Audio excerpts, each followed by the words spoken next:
n'auras plus personne pour jouer avec toi, hein, ma chère. Compris?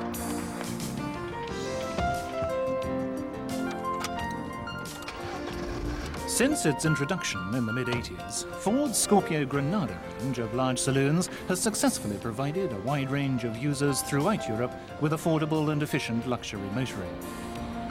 Over the years, the original 5-seater hatchback has been supplemented by the smart booted notchback, more recently, the elegant Estate. Technically, the range has been subject to a program of continuous development and improvement, not least in the areas of engines and transmissions. Pursuing this policy of continuous improvement, Ford are now introducing yet another new engine, a high-performance diesel that will broaden the appeal of Scorpio Granada still further among the growing band of diesel supporters in Europe.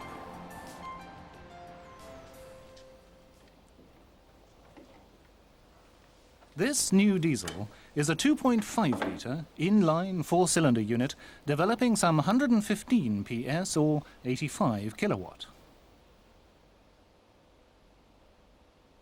The engine has indirect fuel injection. The fuel system is under the control of a Bosch fuel injection pump. The unit is turbocharged. There's also an intercooler.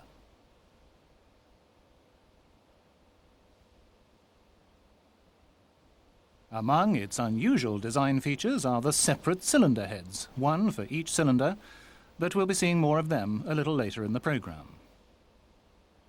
Engine management on this new diesel has been placed under the control of a new electronic module. This receives signals from various engine sensors, an injection timing signal from a sensor on the injector serving cylinder number 1,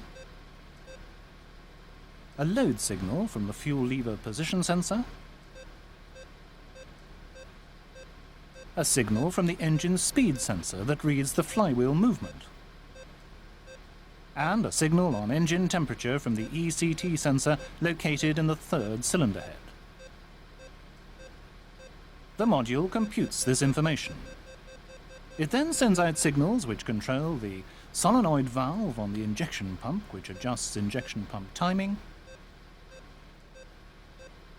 and also the solenoid valve that controls the application of vacuum to the CVT valve.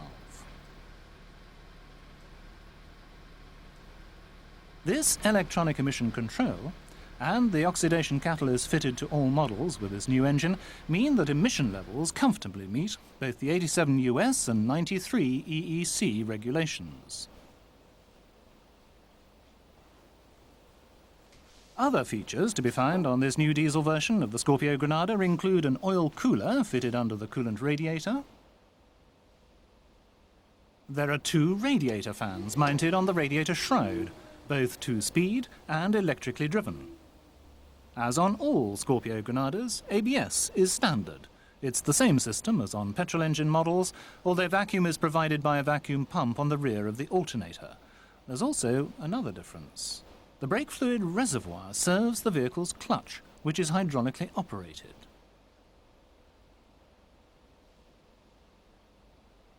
The clutch master cylinder is fitted to the pedal support bracket and operated by a pushrod linked to the pedal.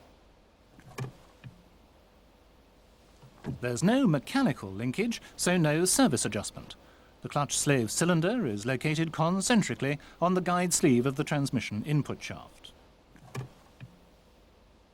Another transmission point, the MT75 gearbox, has been reinforced in key areas, and so has the front flexible coupling of the drive shaft. The rear axle housing too has been strengthened to increase its overall torque capacity. The inner constant velocity joints on the axle shafts are new. As a result, the shafts themselves are longer and the outer joint uprated. The springs and shock absorbers both at the rear and at the front have been uprated too. Despite the considerable changes to this new diesel version of Scorpio Granada, routine service content remains commendably low. When the vehicle's new, the cylinder head bolts need to be re-torqued at the first 20,000 kilometre service, but thereafter, never again. Routine service intervals are every 10,000 kilometres, at which point the engine oil and filter have to be renewed. The air filter element and fuel filter are also routine service items. But apart from these, such things as the Poly-Vee fan belt only need checking during routine service. Because electronic engine management is employed, the management module also provides a self-test facility. But this is only used in response to customer complaints. The familiar 3-digit star tester can be linked up to the system by way of the diagnostic plug under the bonnet. The tester will extract and display defect codes in the usual way during a diagnostic test. Apart from its routine service requirements, it's possible that this new diesel unit may require more major repairs during its working life. The rest of this program is designed to help you with that work. Part 2 of the program looks at how the engine should be dismantled.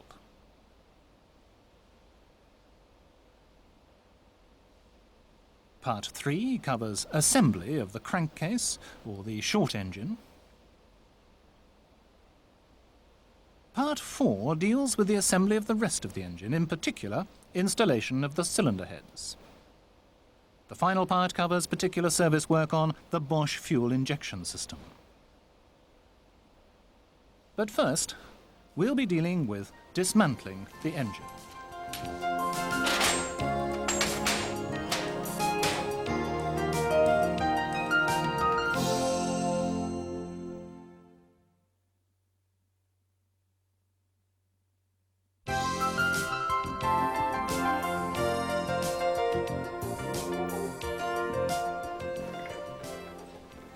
While certain parts of this new high-performance diesel engine can be dismantled with the unit in the car, we're showing the total operation with the engine in a stand. To fit the engine stand mounting bracket, the oil feed return pipe from the turbocharger has to be disconnected first. Dismantling begins with removal of top-end items. Firstly, the rocker cover and its gasket. Secondly, the coolant manifold and its gasket. This allows you to reach the rocker arm assemblies and push rods. A single nut holds each cylinder head rocker assembly in place.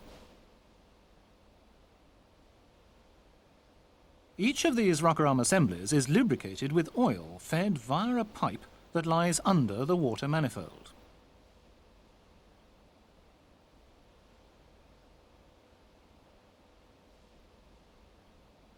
This should be removed next by unscrewing the unions. Next on the list come the injector pipes linking the injectors to the Bosch fuel injection pump. There's nothing unusual in their location, the point to remember being to cap the various fuel inlets and outlets. The oil feed pipe to the turbocharger should be released before attempting to remove either the turbo itself or the turbo and exhaust manifold as a unit. The same goes for the exhaust gas feed to the EGR valve.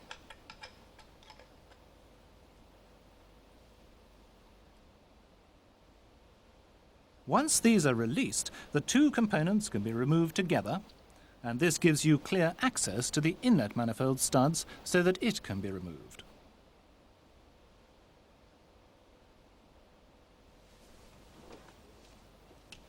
Before attempting to remove the individual cylinder heads, it's important to mark their positions. Although each is identical, numbers 3 and 4 are fitted with sensors, so they need to be assembled into their original positions.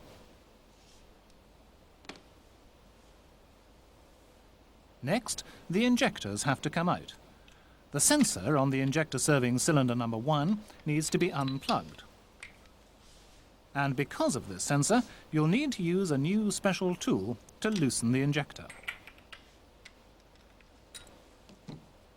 Although it specifically accommodates the sensor wire on injector number 1, you should also use this new tool on the other injectors as well. This will ensure the leak-off pipe unions are not damaged.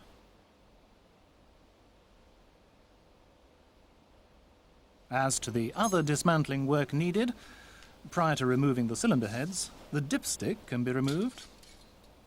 The plugs to the two sensors on the third and fourth heads should be unclipped, and the connections to the glow plugs must be removed. At this stage, the cylinder head bolts can be loosened and removed. Points to note are that while the outer bolts pass directly through each head, the inner bolts, which locate between the heads, pass through pressure blocks that bear down on the adjoining heads. The cylinder head bolts are slackened in small equal steps, but not in a specified order.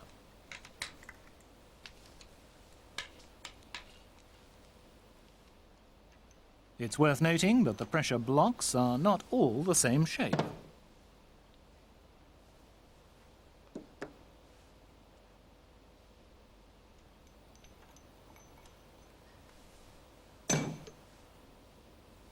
At either end of the line of cylinder heads, you'll find a special support plate that is exactly the depth or height of the heads. Acting with the head, this provides an even surface for the bolts and pressure pads to bear down on. These support plates are identical front and rear, and so fit in the same way. At this point, the heads and head gaskets can be removed. As can be seen, there's nothing particularly remarkable about these heads. They're very like a cross-section of a more conventional cylinder head. The valves and valve springs can be removed and replaced in the usual way. By the same token, the swell chambers can also be replaced.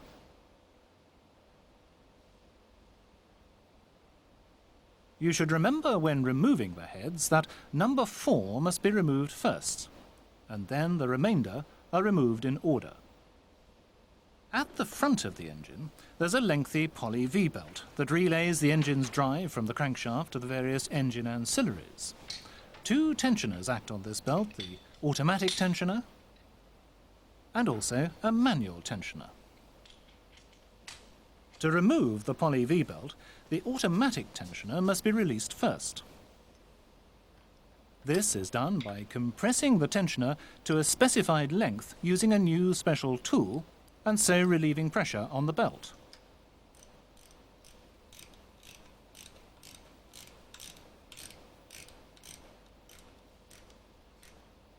Once this is done, the manual tensioner can be released. And remember here that its fastening bolt has a left-handed thread. Indeed, it's the only one on the engine.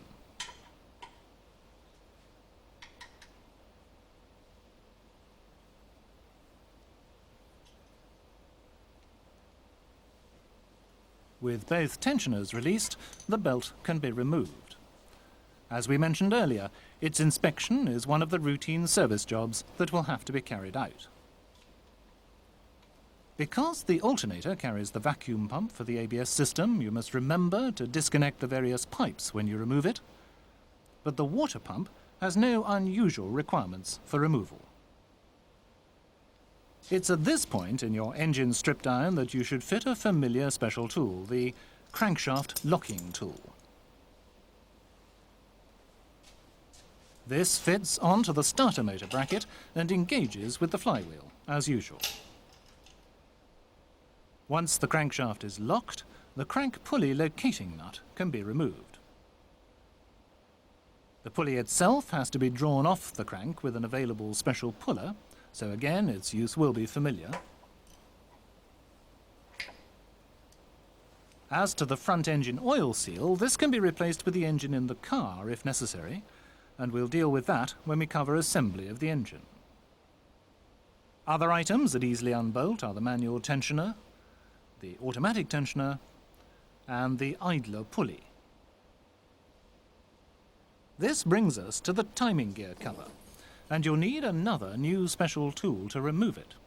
Apart from its fastening bolts, the cover is fitted using a very strong adhesive sealer. There's no gasket. The special tool is needed so you can carefully break the sealer without distorting the cover itself.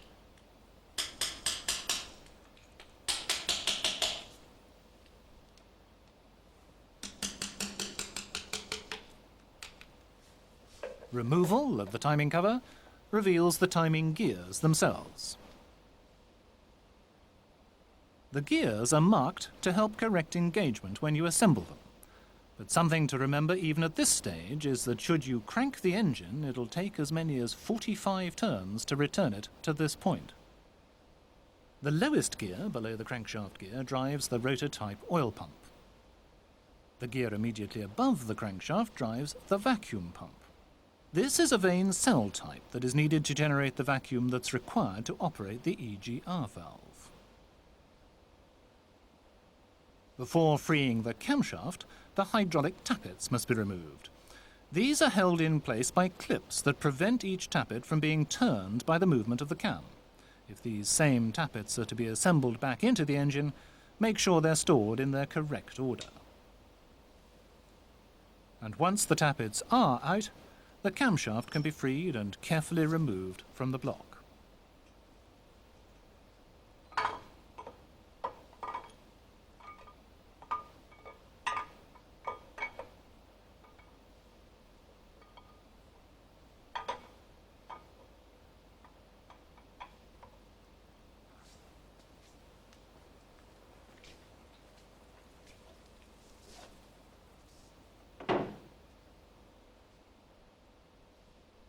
Items such as the oil filter, its adapter, even the sump can be removed from the engine at any convenient point. But remember that with the engine in the car, the sump has two securing bolts that pass through the intermediate flange. What you'll find with the sump removed is the valve that controls engine oil pressure. It's set into the engine block on the front corner of the sump flange. Dismantling the rear of the engine can't be started until the crank speed sensor has been removed. It's held in place by one bolt, and its plug is located close to that for the injector sensor.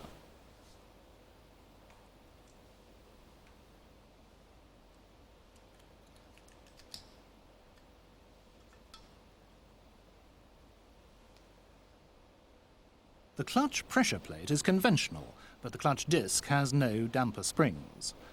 The flywheel is completely new. It's a dual mass design, the primary part being bolted to the crankshaft, the secondary part, which accepts the clutch plate, engaging with the transmission. Torque from the primary part, in other words the engine, is transmitted to the secondary part through radially located springs. When removing the flywheel, it's essential that 3 of the 6 securing bolts are removed and the new special guide dowels are fitted in their place. These dowels are needed because of the weight of the flywheel. You would otherwise have trouble removing its last bolt or two.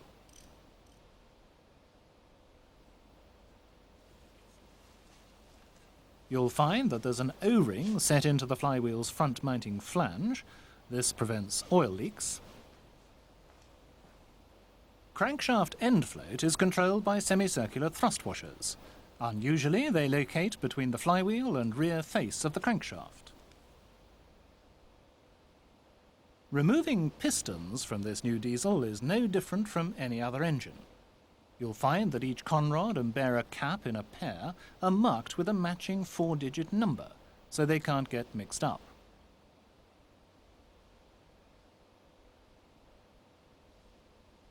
The engine is fitted with wet cylinder liners, which can obviously be renewed should it prove necessary.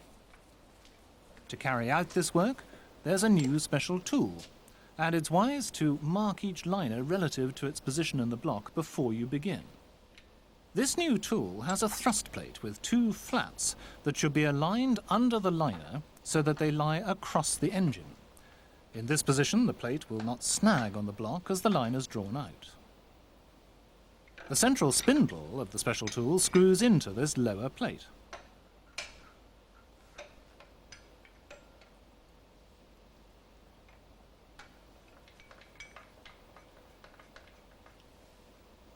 Once the feet of the tool are firmly seated on the block face and straddling the liner, the central spindle can be wound in, so pulling the liner out of the block.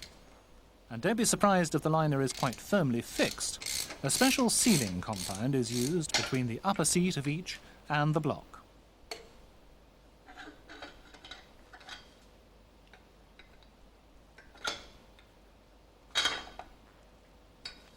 Once removed, you'll find that each liner is fitted with a number of O-rings that prevent water leaks, and also a metal adjustment shim just under its top lip. Selecting the correct size of shim when assembling is one of the points we'll be covering a little later in the programme. Removal of the flywheel housing is merely a matter of unscrewing the various nuts and bolts, and then lightly tapping the housing free with a soft mallet. Once removed, this reveals an O-ring round the rear camshaft bearing aperture, again to prevent oil leaks at this point. Bolted to the housing itself is a carrier that holds the rear engine oil seal, the rear crankshaft bearing, and yet another O-ring to prevent oil leaks.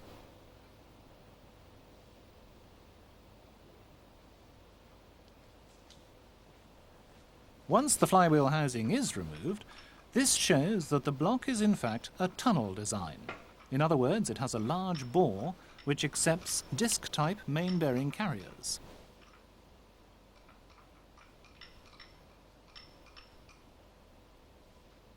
Before attempting to remove the crank, a new special support sleeve should be screwed onto its front end. A block of wood should also be positioned so that there's no chance of the crankshaft dropping through the block. Each main bearing carrier houses an oil spray jet directed at the underside of each piston for cooling purposes. These carriers are held in place by special locating bolts. The first of these looks outwardly like a normal bolt through the side of the block.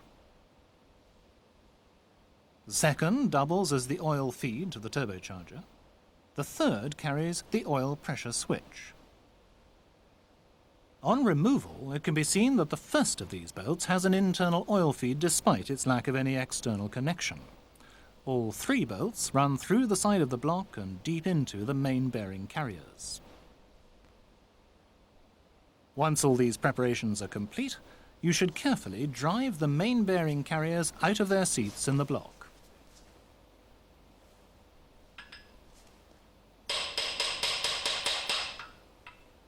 This must be done in small stages to prevent any distortion or damage to either the carriers themselves or the block.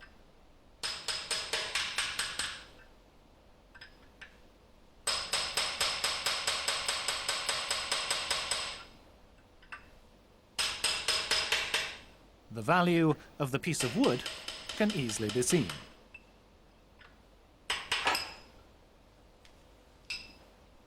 Once the carriers have been unseated, the block should be realigned flat so that the bearing carriers can be removed.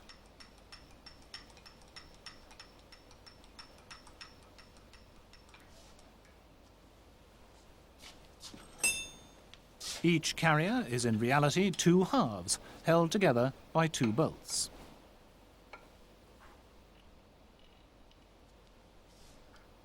Once the bolts are out, these halves can be removed from the block.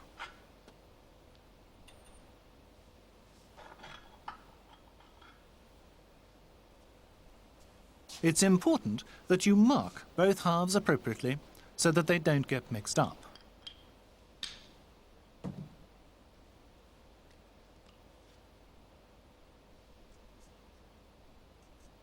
With all three carriers out, removing the crankshaft is merely a case of feeding it carefully through the tunnel, a job that completes dismantling of this new high-performance diesel. As to assembly of the engine, we'll begin that in the next section of the programme.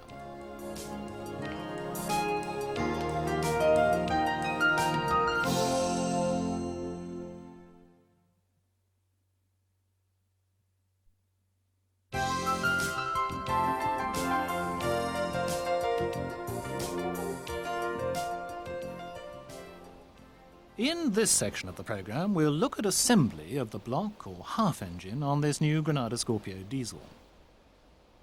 To begin with, careful inspection and measurement may reveal the need to replace either the camshaft bearings or possibly the crankshaft bearings. The front crankshaft bearing is in reality two half shells, and there's a new special tool to remove and install them. Removal can be executed with the tool positioned either way in the block. But when used for bearing installation, the tool should be positioned so that its pressure block is outside. There's also a further guide sleeve. This is required to hold the new bearing shells in place as the tool pushes them into position in the block.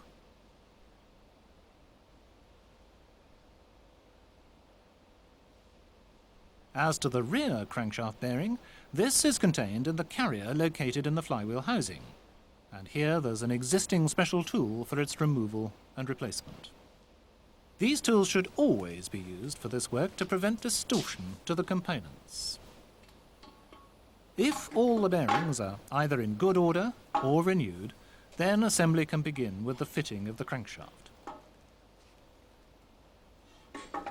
The special support sleeve should again be used at the front of the crank to help guide it through the tunnel. The crank should be positioned so that the main bearing carriers can be fitted, but before this is done, all the bearings should be lubricated.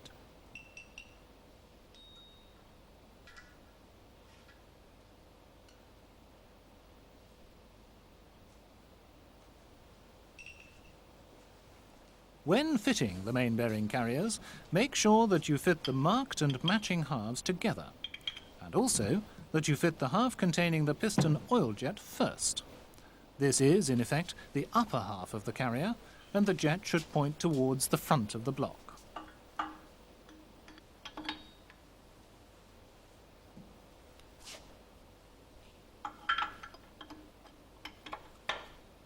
The fastening bolts should then be fitted and correctly torqued.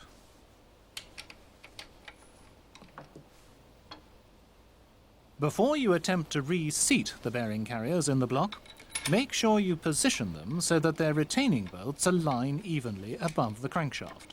Otherwise, you'll have extreme difficulty lining up the locating holes for the securing bolts that fit through the side of the block.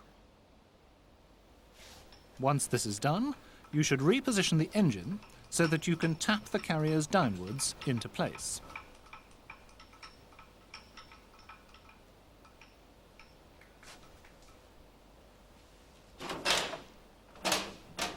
As when you are dismantling, it's important that this refitting is done in small steps to avoid distorting or damaging either the carriers or block.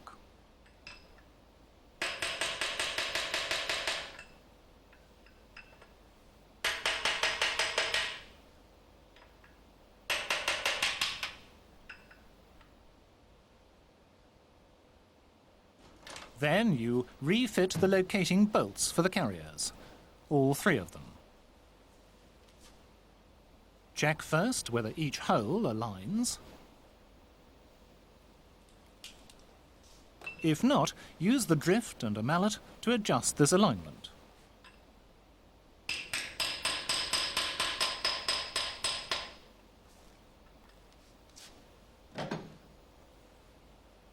Remember that each bolt has a dual function, so they must go back in their correct positions.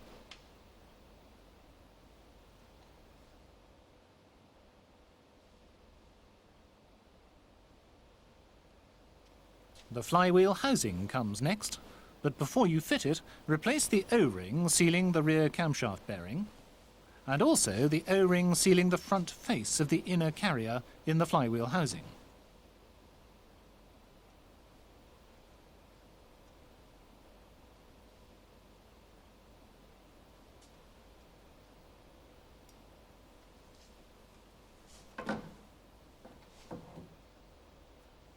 Once this is done, the housing merely bolts into position.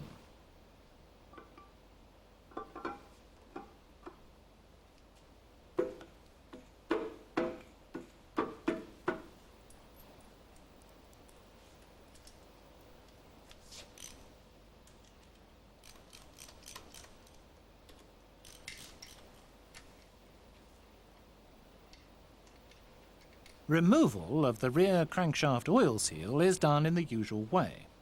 But when you fit a new seal, while its outer circumference should be lubricated, the sealing lips must remain dry. These lips are not spring-loaded, but they are very delicate and can be easily destroyed. And this is the main reason for using the new special installer. It prevents damage that might otherwise occur.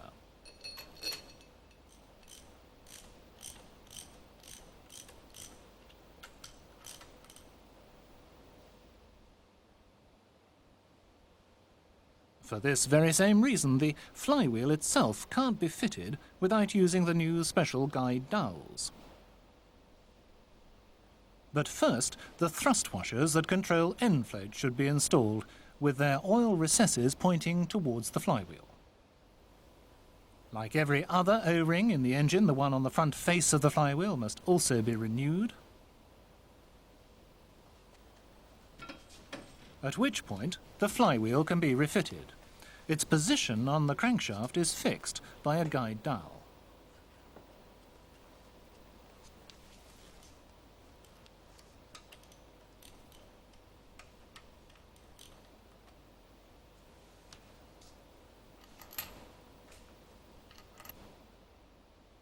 You'll need to lock the crankshaft so that the 6 locating bolts can be torqued to specification.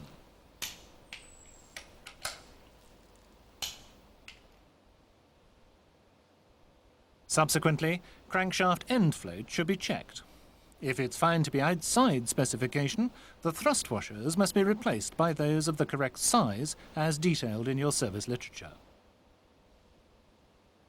To fit the liners, each must have its O-rings and shim removed. It must be clean.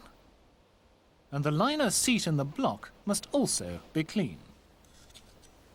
The liner's position relative to the top of the engine block then has to be measured. This will determine which of 4 spacer shims will ultimately be fitted between the liner and the engine block. The measurement is taken at one point only, on the side nearest the camshaft.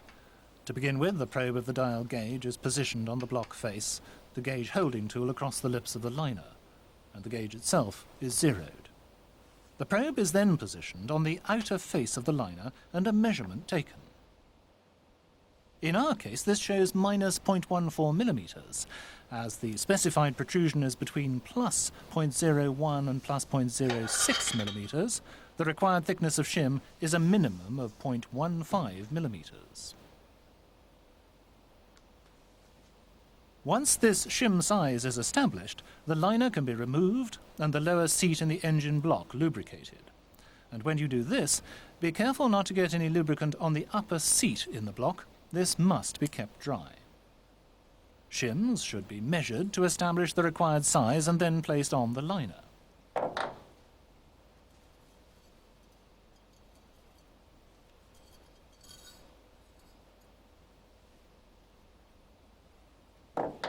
Once the 4 new O-rings are in place, a special Loctite sealing compound must be coated onto the spacer shim, the upper O-ring, and the outer lip of the liner, but not the lower O-rings.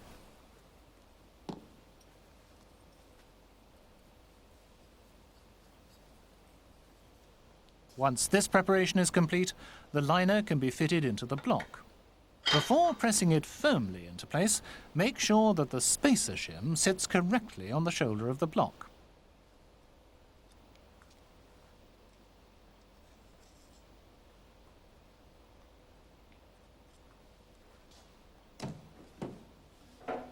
If it does, the liner can be tapped firmly into place. This procedure is followed with each of the liners in the engine. The bare liner is measured to establish the thickness of spacer required, the lower seat in the block is lubricated, the correct shim size is selected, sealer is applied to the shim and O-ring on the liner is positioned in the block, the shim is positioned correctly, and the liner pressed firmly into position. As each liner is positioned, special bolts, together with the pressure blocks used to secure the cylinder heads, must be fitted to trap each liner in position.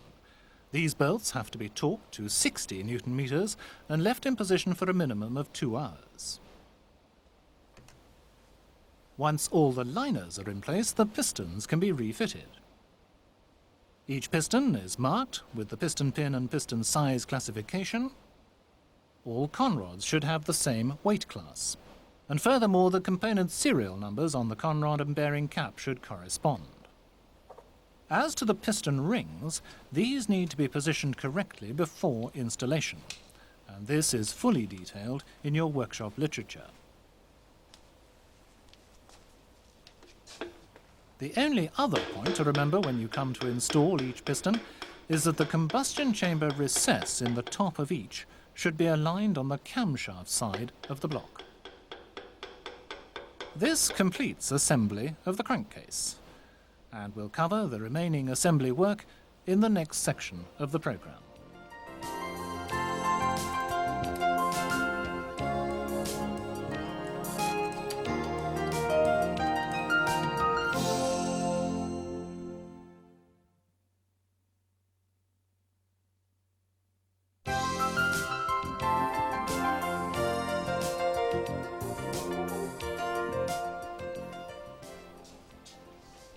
In this section of the programme, we'll complete the engine assembly process, beginning with the camshaft.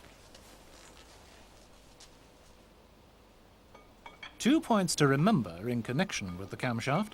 If necessary, the thrust plate can be replaced to reduce end float, and this is detailed in your service literature. Secondly, the camshaft gear must be correctly aligned with the fuel injection pump gear. This is achieved if the B marking on the latter fits neatly between the 2 punch-marked teeth of the cam gear. 2 bolts hold the thrust plate in position. With the camshaft installed, the hydraulic tappets can also be refitted. Make sure each tappet engages correctly with the locating clips. Installation can be done with the clamp bolts still holding the liners in position. As we've seen in an earlier part of the programme, the vacuum pump is a vane cell type. It has a split drive gear with spring loading, which cuts out tooth backlash. This can make fitting tricky, because its markings must align correctly with those on the cam gear and the crank gear to ensure correct engine timing.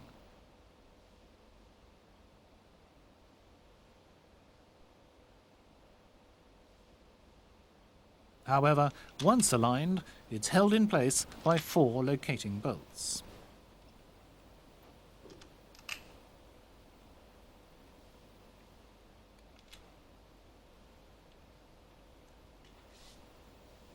When assembling the oil pump, you should make sure that the outer rotor is fitted with its punch-marked side pointing into the pump housing. Like the vacuum pump, the oil pump takes its drive directly from the crankshaft gear.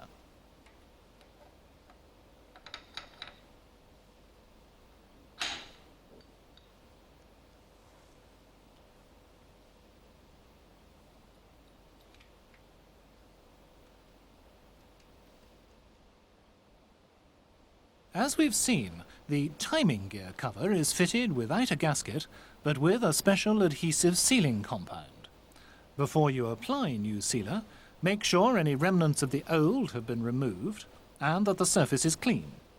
And also make sure when applying the new sealer that there are no gaps in its application.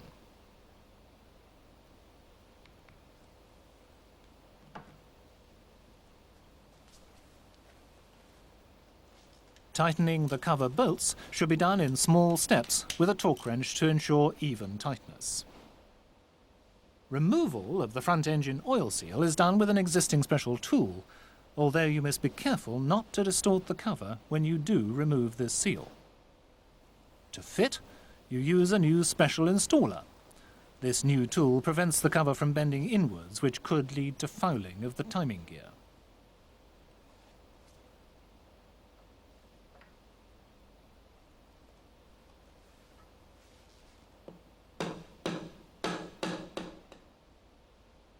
With the crankshaft locking tool in position, the crankshaft pulley can be fitted and torqued to specification. And it's at this point that you need to determine what thickness of head gasket should be fitted to your engine, for there are 3 different sizes. Using the dial gauge and gauge holder, you position the feeler on the block, the holder across the liner, and then zero the gauge.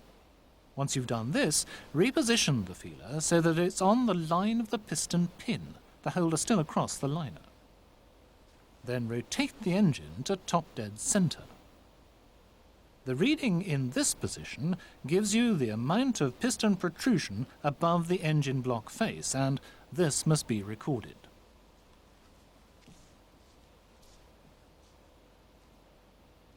You also record the reading for cylinder number 4, then numbers 2 and 3. The highest value measured dictates the head gasket to be used for each cylinder, and this will be given in your service literature. The 3 different sizes of gasket are marked by notches in the gasket.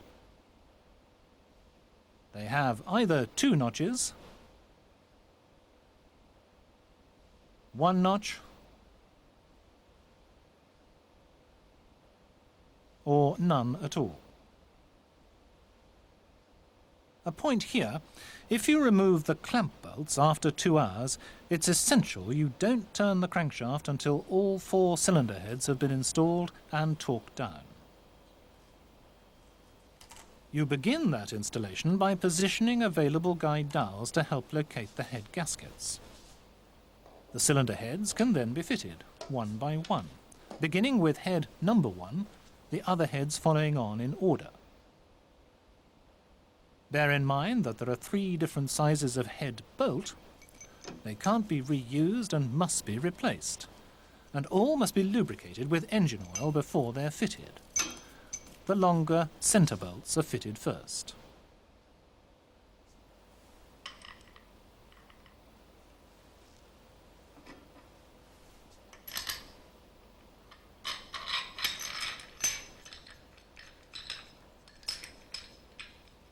Make sure that you get all the pressure blocks in the right place. If you're unsure, you should find that there are imprints on each of the heads showing which block fits in which position. At this stage, all the bolts should merely be screwed down finger tight. Once the centre bolts are holding the first 2 heads in place, you can remove the guide dowels in readiness for the 3rd and 4th head, and also fit the shorter outer head bolts for the first 2 heads.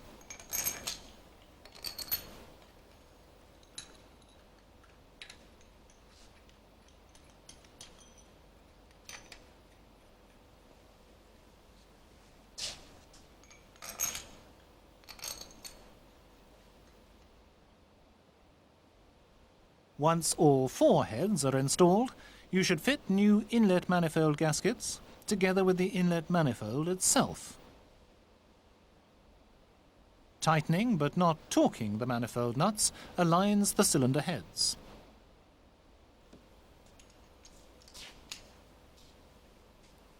As on virtually all other engines, there is a set procedure for torquing these cylinder head bolts.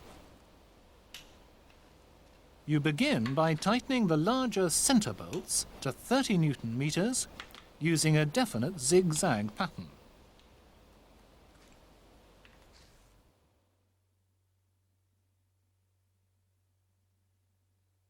Once complete, the process is repeated. Same torque, same order of tightening.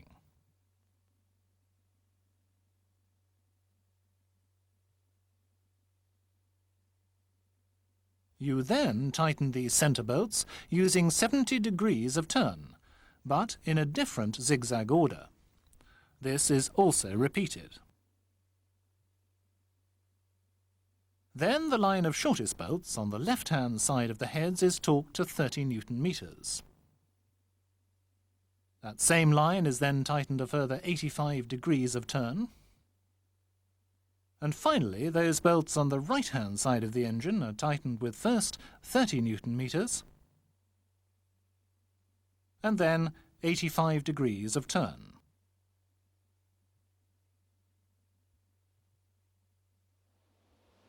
Where heads have been removed and replaced, retorquing is required twice. After the engine has run for at least 20 minutes at operating temperature and then cooled down, and then again after 20,000 kilometers of operation. This retorquing procedure is slightly different from the one we've just looked at, so check carefully with your service literature.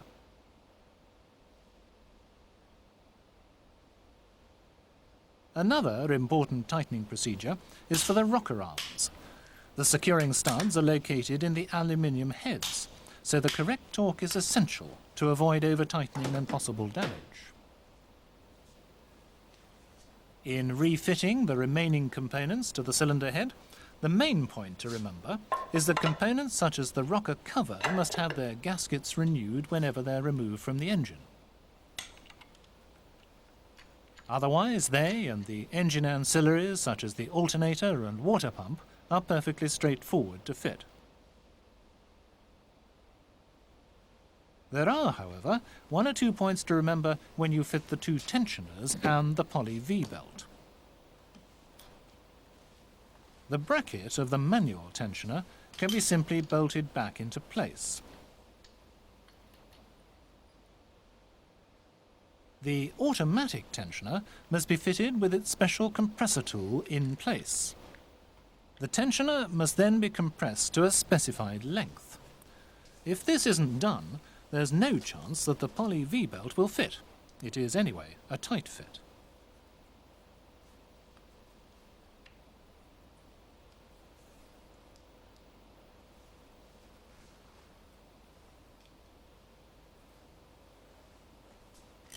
Once the belt is in position, the compressor tool can be removed.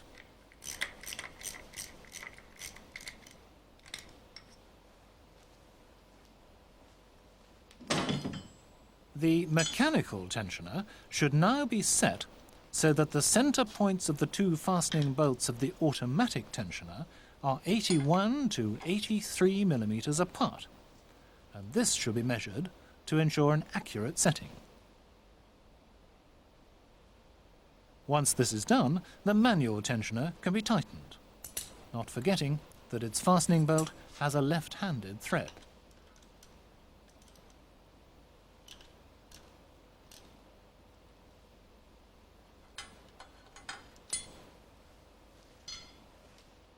Apart from the items we've covered in some detail, this new high-performance diesel should present you with little that is new when either dismantling or assembling for any required service work.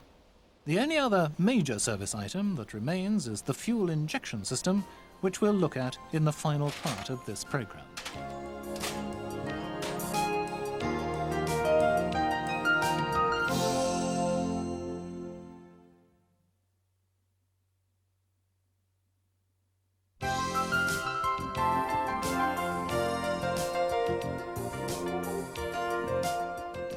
This new high-speed diesel engine is fitted with Bosch indirect fuel injection.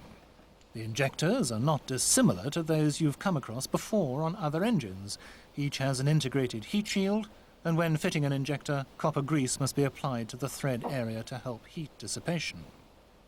Each injector is sealed by a copper gasket in the cylinder head that has to be renewed whenever the injector is removed. And as to which fits where, injector number 4 has 2 leak-off pipe unions, only one of which is used. The injector for cylinder number 1, as we've seen, has a special sensor.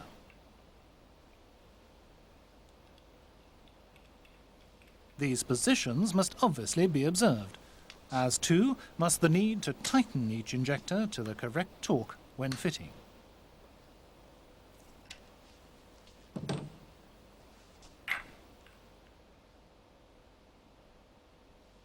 As to the injection pump, there's a set procedure for its removal.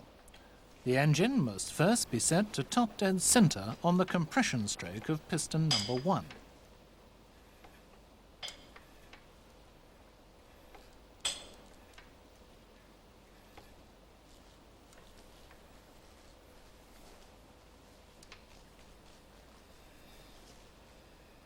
It should then be retarded by some 40 millimeters, using the top dead center marking on the crankshaft pulley.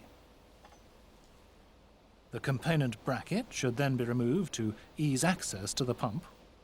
And the next step in removing the fuel pump is to disconnect the various pipes and electrical connections. Then, using a new special tool, the access plug covering the pump gear fastening nut must be removed from the timing gear cover.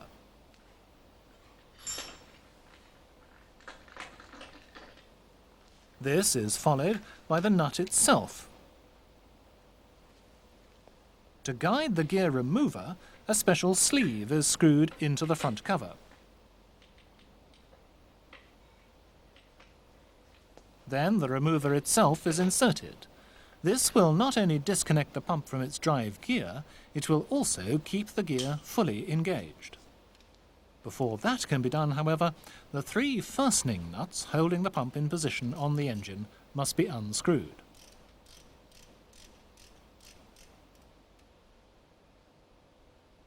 This done, the remover spindle can be positioned and carefully tightened. This will disengage the pump shaft from its drive gear.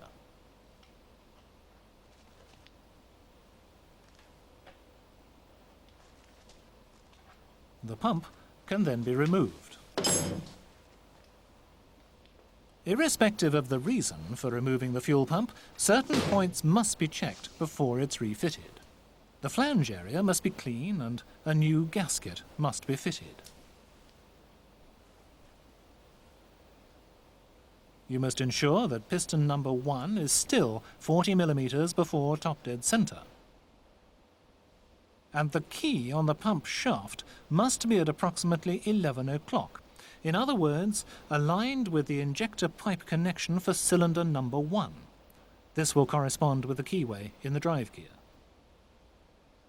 When you first install the pump, make sure that the fastening nuts are little more than finger tight, so that the pump can be moved but still hold its position.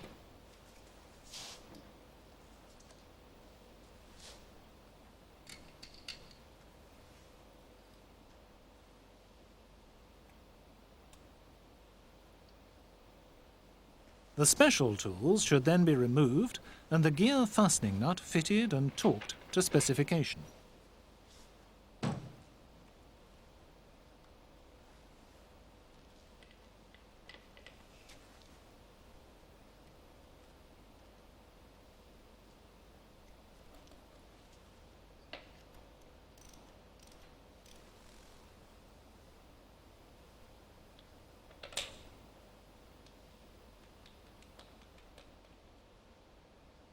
To adjust fuel delivery timing, first check that the engine is still at 40 mm before top dead centre. And if it is, you should now fit a dial gauge with an adapter to the fuel pump.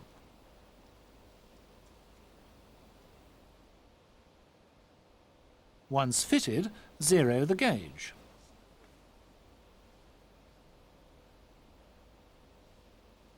The next step is to turn the crankshaft back to top dead centre on piston number 1's compression stroke.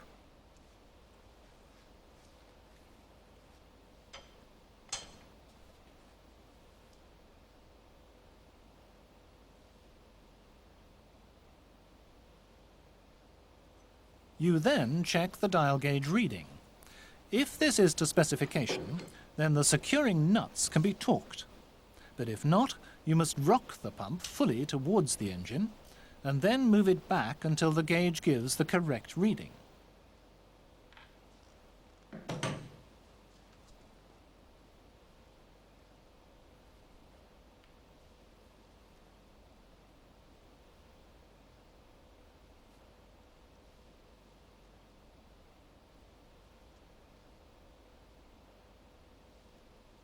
At this point, you nip one of the securing bolts to hold the pump firmly in position, and then rotate the crankshaft back to 40 mm before top dead centre. The dial gauge should return to 0. If not, then zero the gauge, and once again rotate the crankshaft to top dead centre. For timing to be correct, the dial gauge should give the correct reading as shown in your service literature. If so, the pump can be secured and final assembly of the fuel system completed. A final point to bear in mind: this new diesel demands the use of a wide variety of lubricants and sealers, so make sure you keep a close eye on what your service literature recommends. Apart from this, while repair work to this new diesel involves some lengthy and detailed procedures, there's nothing that can't be handled by a diligent and well-trained technician.